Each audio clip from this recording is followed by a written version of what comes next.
Welcome to Central Missouri Tomorrow. I'm Chuck Ambrose. Thank you for joining us for the inaugural episode of our new show from the campus of the University of Central Missouri. This evening we'll be speaking with Brigadier General Scott Vander and Senator David Pearce about the importance of access to higher education, as it specifically relates to the challenges faced by today's servicemen and women. Scott Vander is commander of the 509th Bomb Wing, located at Whiteman Air Force Base. He is responsible for the combat readiness of the Air Force's only B-2 wing, as well as the B-2's involvement as part of the Air Force's Global Strike Task Force. General Vander is a command pilot with more than 4,300 hours in aircraft ranging from the T-37 to the B-52. David Pearce is a Republican who represents District 31 in the Missouri Senate. He was elected to the Senate in 2008 after completing 3 terms in the Missouri House. Currently, Pearce serves as chairman of the Senate Education Committee and vice chairman of the Joint Committee on Education. He was appointed to serve on the Missouri Veterans Commission and has also served on the Missouri Military and Enhancement Preparedness Commission. General Vander Senator Pearce, thank you for being on this first show of Central Missouri Tomorrow. We're glad that you're here. Thanks for having us. Thank you. It's a pleasure. It's a great topic to start with, and we're just very grateful that 2 leaders that have stake in education in different ways can discuss. Scott, starting with you, how important is education to leadership development in your work as commander of the 509th Bomb Wing in Whiteman? Well, education is very important. You know, the officers who are commissioned, it's a requirement that they start with a bachelor's degree, but there's the expectation that they'll continue their education, master's, and some even beyond. For our enlisted force, while a high school degree is the prerequisite, we also expect to develop them through the years and offer programs in tuition assistance, post-GI Bill, and we expect them to continue their development. And that is so critical to make us smarter, faster, cheaper, to constantly invest in them and get them to that point.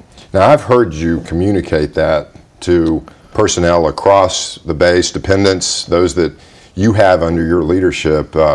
How do you underline that, being in the position that you are as a Brigadier General? Well, I underline it by talking to them about, I take them back to when they joined to serve their country. So when they raise their right hand to say, I will support and defend the Constitution against all enemies, foreign and domestic, I take them back to what did that recruiter say to them? What was one of the benefits they talked to you about when you decided you would serve your country? And 99.9% of them will say, well, one of the reasons I joined was because of the benefit for continuing my education. And then I'll ask them a follow-on question. How many of you have started that education? How many of you put your toe in the water? And usually it's less than a third, maybe a half. So there's a great potential there that they're not using. So this wonderful benefit is not being taken advantage of. And my job as the commander out at Whiteman, whether I'm talking with active, Guard, Reserve, airmen, soldiers, or sailors who are all stationed at Whiteman, is to encourage them to take advantage of that, because I need them to be the best leaders they can be for whatever situation they'll face. And probably it's that personal level of encouragement from their commander that can really make that difference. We have almost 1% of our population serving the U.S. military as we speak. There's tremendous challenges. You've been in active engagement for 20 years as an Air Force, 10 years with active engagement in world theaters. There's a lot of those airmen, service members from the other branches that are going to come out one day. Where does education kind of figure into that pathway for them in terms of that transition from active? And I'm going to ask Senator Pearce just in a moment about veterans, but more particularly is that transition point's an important one for them, isn't it?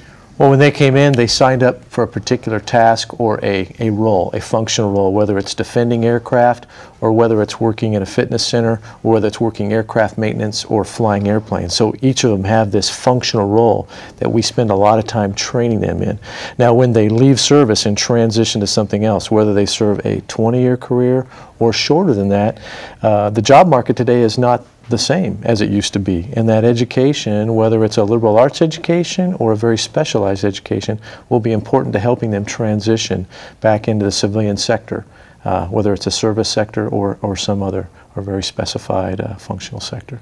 You know, Scott, here in Central Missouri, we're very grateful to be in a community that bridges a asset like Whiteman, a global strike command post with the level of commitment and sacrifice and service that your personnel make. Also with an educational institution right here in Warrensburg.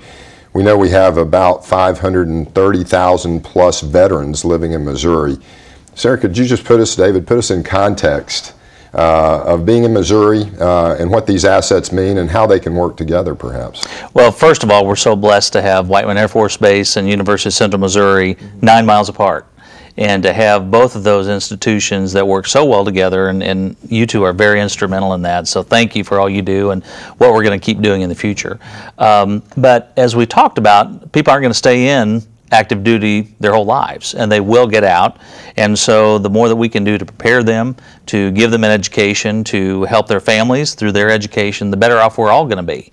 And obviously, when folks get out of the military, they're wonderful citizens of the state. They're productive citizens of the state, and maybe selfishly, we'd like to keep them around this area. You know, so it's an investment for this area. But even if the folks choose not to stay here upon retirement or whatever, it's still an investment in the country. What do you think some of the greatest challenges are for those service members who have served, coming back into a community as a veteran? What are some of the things that you hear, both of you, in terms of those challenges that they need to face right there when they think about getting a job or coming back in and finding that place once they're out of active service? Oh, probably one of the largest challenges is where are they in life with their families. The service members, like anybody in the civilian sector serving, their families are extremely important to them. If it's a single member, they have a lot more latitude to kind of move and relocate anywhere. But with at the times when they make these transitions back into the civilian sector, a lot of times their parents are aging. Their kids are in schools, middle schools, transitioning to high school. And when you have served in the military and you have moved, we've moved 21 times. I've done 15 military moves. Now, if you can imagine putting your children through that many moves, what people are looking for when they look for where am I going to settle down, they want a place that has a sense of community. They want a place that has higher education opportunities. They want to be able to get to an airport. And then some of them, not all of them, don't want the urban environment where it takes you an hour and a half to go 7 miles. They want to live somewhere where it takes 7 minutes to go 7 miles.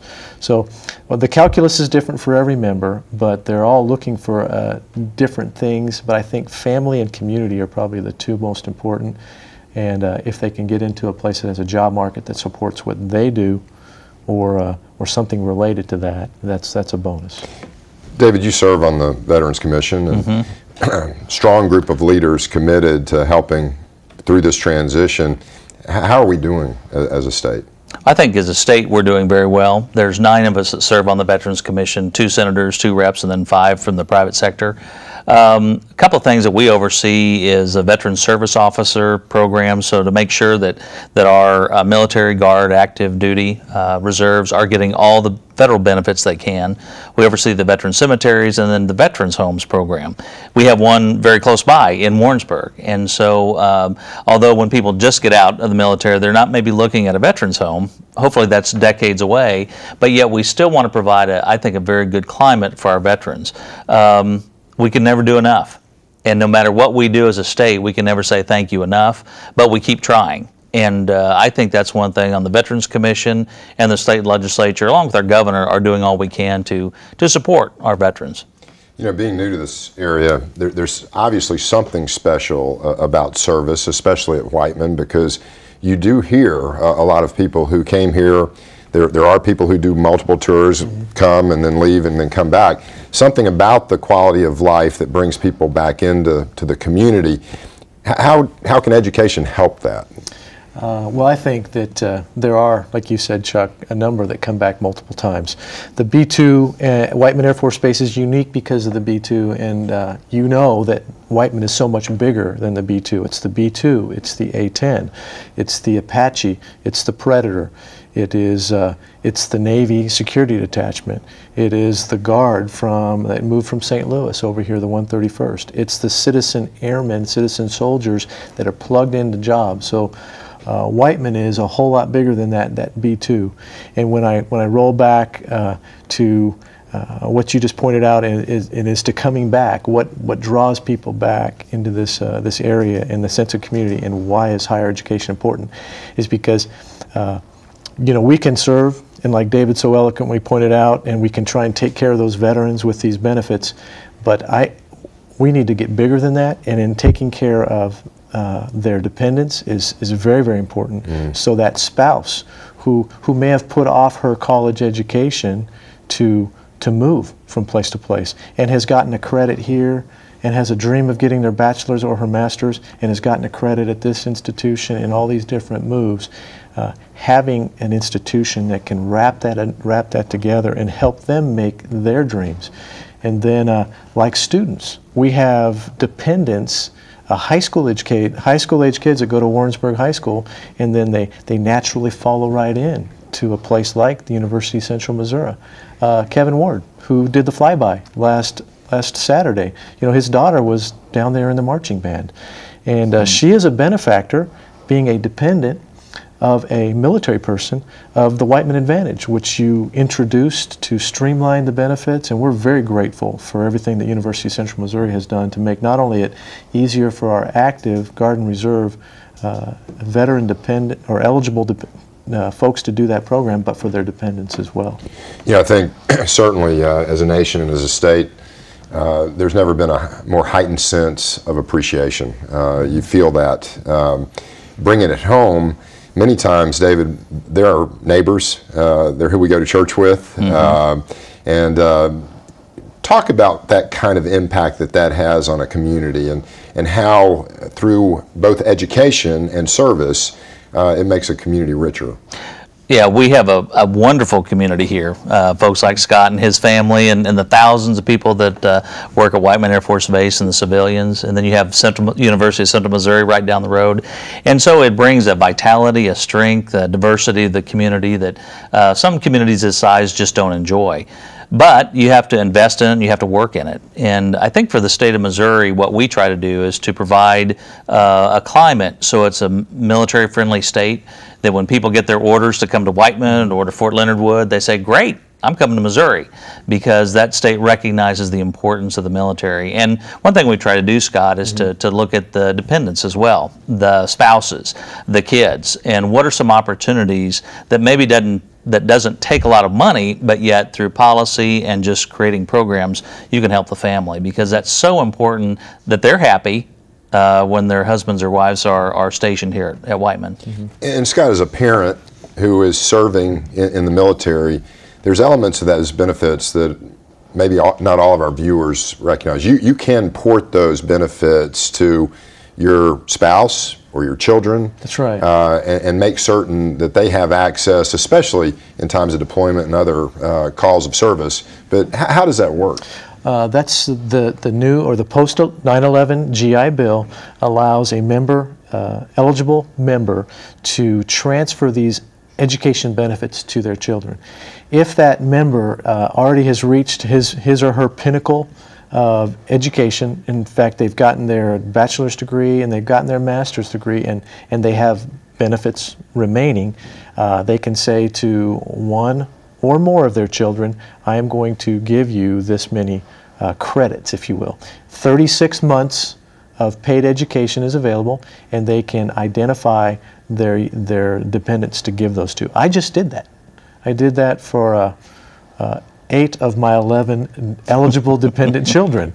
And I only gave them little teeny slivers, but because if the oldest doesn't use that benefit, it can transfer then to the next oldest and on down the line.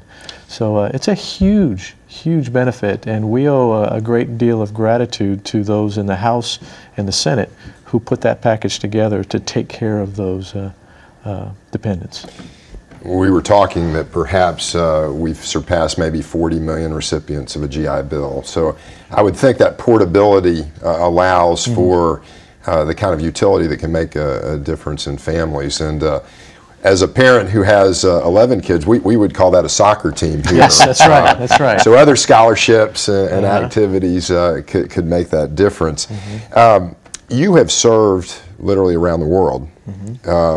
Can you put, Scott, Missouri in context, maybe from some of those other duty stations? Yeah, you know, I grew up on the West Coast, California, Arizona, and then when I joined the military, I have spent, other than an initial assignment at Mayfair Air Force Base in Castle, getting trained as a navigator and a B-52 navigator, I've spent the rest of my time pilot training and bomber assignments in the central part of the United States, outside of the 2 times I spent at the Pentagon. And so we consider ourselves from the heartland now, with assignments in Michigan, Minnesota, South Dakota, 3 assignments in Missouri, and 3 assignments in Texas. Missouri is our home, and we look at it that way. We're very grateful as a family to be back here. The benefits to us in the sense of community is huge. It's nice to be the 509th Bomb Wing commander, that the kids really enjoy living in a base community. My wife enjoys the influence that she has on people in that servant leadership kind of model that you've emulated and you've kind of instituted here at UCM. So we love it here. You know, it's great when we hear individuals like Scott say Missouri's home. David, you are very engaged across not only this district but the state. If you were talking to Missourians in context of military service and as chairman of the Education Committee of the Senate, what would you tell us to do? Well, first of all, I think on the statewide level, people know how tight the budget is, and we don't have a lot of extra dollars to go around. So anytime that we can be productive and efficient with our scarce state dollars, we have to do that. And so when we see things like UCM and Whiteman Air Force Base partnering like with the Whiteman Advantage, that's perfect. So those are things we need to do. And so we want to let people know that we're being good stewards of dollars, that we're maximizing every penny that we possibly can. And yet we're also still providing, I think, a good climate for the military, the veterans, that this is a good state to live in and a good place to possibly retire in. And bases are surrounded by support, base community councils, military affairs committees of chambers. Some of our local communities here in central Missouri are really extraordinary. Scott, you may just want to mention some of those relationships that round out so well for your units, your commanders. That's right. We, of course, being a resident in central Missouri, have wonderful relationships with a number of communities surrounding the base. We have tied different squadrons to each community and given them an honorary community and an honorary commander to go be involved with those particular communities. But none is closer in proximity and size than is Warrensburg and the University of Central Missouri. So you have a special relationship with 2 squadrons, the 393rd Bomb Squadron, which was the first B-2 squadron we brought back in 1993, and now the newest 20th Reconnaissance Squadron. And they partner, and our community connections go so much deeper than just the economic impact. I agree wholeheartedly with what David said about we have to partner and be good stewards with the dollars we have. And I think a good example of that is his efforts to help us partner with even the Missouri Department of Transportation. As they were doing what would be considered a simple mill and overlay of Highway 23, it was brought to our attention through Senator Pearce that there's a throughput area on the north to south or south to north traffic when we have people coming to work in the morning. And we were able to, through early planning, do that smartly to be not only good stewards of the taxpayer dollars, but to get the right thing so we didn't have to redo something. And the outcome was throughput, flow, both north and south. We got happy residents and a happy community, and we have a better access to the base for the flow times at which I am bringing, hundreds and thousands of people onto the installation to work. So just makes a difference when you can connect those relationships in a community. it is. We have service members around the world deployed, not just in Iran and Afghanistan, but the B-2 is a little unique, isn't it? Because it's a platform that can deploy at any time. Family members have needs when service members are deployed, but education has become an asset that helps deployments when, through distance learning, through some of the tools, we try to make it. Is that something that when you are stationed overseas that is getting easier and is becoming a more usable tool? Or just put that in context of people who are serving away from base. And I know you're deploying people right now. Yeah, we have 200 deployed. The 442nd Fighter Wing is going to deploy another 300 in January. And with the other cats and dogs of the Guard that are deployed, we'll have about 600 people out. And any number of those will be involved in some kind of higher education, whether it's programs through the base or through the University of Central Missouri. So if you were to have to pull up chocks and go somewhere for 6 months, do you want to put that degree on hold? Or do you want to use that spare time that you have now downrange? And that's a luxury, because they're going to be working long hours downrange, completely focused on the mission at hand. When you're in another area, when people are shooting at you, and you duck when you go on convoy routes, that time off is time that can be spent doing a number of things. One of the things the airmen do, because of the flexibility of higher education today, is they do a lot of that online so they don't miss a beat. And they don't have to put off those dreams of finishing that degree, because tied to the finishing of that degree for some of my enlisted airmen means they want to seek a commission. They want to continue serving as an officer. Yep. Others, that they may have other goals. Once they have reached that milestone in their life. It's amazing how it affects the military. We have college students living in our residence halls who are taking all their instruction during a semester online. Just the rapid pace of change, isn't it, David, for education? Absolutely. And I serve as chairman of the Senate Education Committee, and we're looking at the trends. Where are we going in education? And technology, this is not a fad. This is not just a one-time thing. This is here to stay. And in higher education, you need to be all things to all people. Some people want to walk in that classroom. Other people, they want to do it straight on their computer, on the internet. Some are deployed. And so we have to offer those things, and you're doing it here. And so you couldn't ask for anything better than that. We started talking about access, and access is an important, keeping the door as wide open as we can, affordability, encouragement.